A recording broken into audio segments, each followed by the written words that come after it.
Dictation शुरू होगी 3 second बाद। मामले के संक्षेप में तथ्य ये है कि आवेदकों पुनर्विलोकन याचियों ने इस आवेदन के माध्यम से 2012 की रिट याचिका संख्या 892 में इस न्यायालय द्वारा पारित तारीख 28 मई 2013 का निर्णय वापस लिए जाने के लिए पुनर्विलोकन याचिका फाइल किए जाने में 1230 दिनों का विलंब क्षमा किए जाने के प्रयोजनार्थ इस न्यायालय द्वारा मध्यक्षेप किए जाने की इप्सा अन्य बातों के साथ साथ इन आधारों पर की कि यद्यपि याचियों के दावे पर उक्त निर्णय के मतावलंबन में विचार किया गया था, फिर भी माननीय न्यायालय द्वारा निर्णय में की गई मताभिव्यक्ति की तारीख 2 अप्रैल 2012 के द्वारा 130 आकस्मिक श्रमिकों की नियुक्ति की गई थी और इसलिए याचियों की नियुक्ति पर भी विचार किया जाएगा, गुणागुण से रहित है। तारीख 2 अप्रैल 2012 का ऐसा कोई भी आदेश अभिलेख पर उपलब्ध नहीं है जिसके आधार पर 130 श्रमिकों को नियुक्त किया गया, जैसे कि मताभिव्यक्ति माननीय उच्च न्यायालय द्वारा की गई है और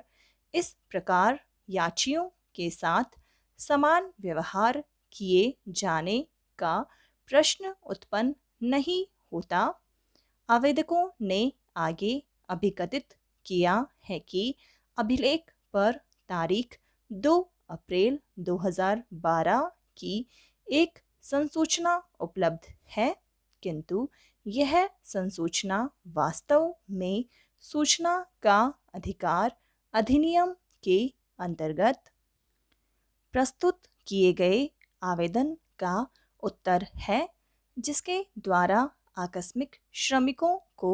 नियुक्त किए जाने के बारे में सूचना की इप्सा की गई है। आगे यह अभिकथित किया गया है कि आवेदकों पुनर्विलोकन याचियों को इस तथ्य की जानकारी नहीं थी कि 130 व्यक्तियों को वास्तव में तारीख 2 अप्रैल 2012 के आदेश के निबंधनों के अनुसार नियुक्त किया गया था। वे तारीख 28 मई 2013 के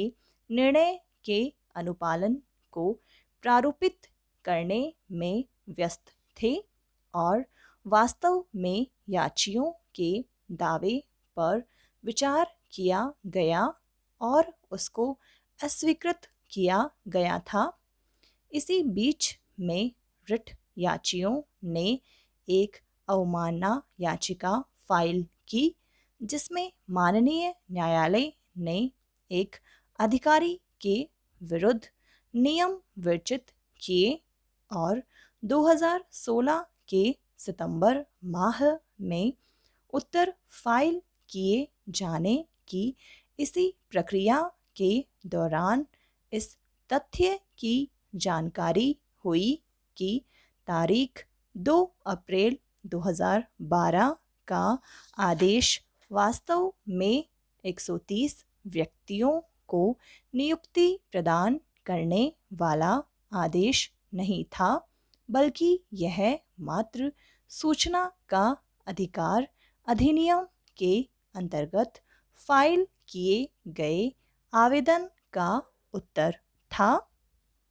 आगे यह अभिकथित किया गया है कि इस आदेश को जानकारी प्राप्त होने के पश्चात आवेदक पुनर्विलोकन याची संख्या 1 प्रसार भारती महानिदेशक नई दिल्ली को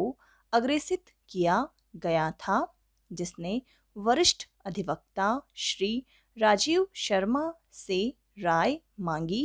और तत्पश्चात पुनर्विलोकन याचिका फाइल किए जाने का निर्णय लिया गया। पैरा विवादों के गुणागुण पर विचार करते हुए यह कहा जाना आवश्यक है कि स्त्रीकृत विधि यह है कि यह मात्र एक त्रुटि है जो अभिलेख को दृष्टिगत करते हुए ही स्पष्ट हो जाती है, जिस पर इस पुनर्विलोकन याचिका में विचार किया जा सकता है और उसका निपटारा किया जा सकता है। किसी आदेश के पुनर्विलोकन की परिधि अत्यंत सीमित होती है और इस आदेश पर उस मामले में जिसको पहले ही निर्णित किया जा चुका है पर पुनः बहस के लिए कोई फोरम उपबंधित नहीं किया जा सकता। पुनर्विलोकन को न्यायालय के राय को परिवर्तित करने के लिए एक औजार के रूप में प्रयोग नहीं किया जा सकता। माननीय न्यायमूर्ति कृष्णा अय्यर ने बहुमत द्वारा व्यक्त किए गए मत के साथ सहमति व्यक्त करते हुए अपना मत निम्नलिखित शब्दों में व्यक्त किया। पुनर्विलोकन का अभिवाक जब तक कि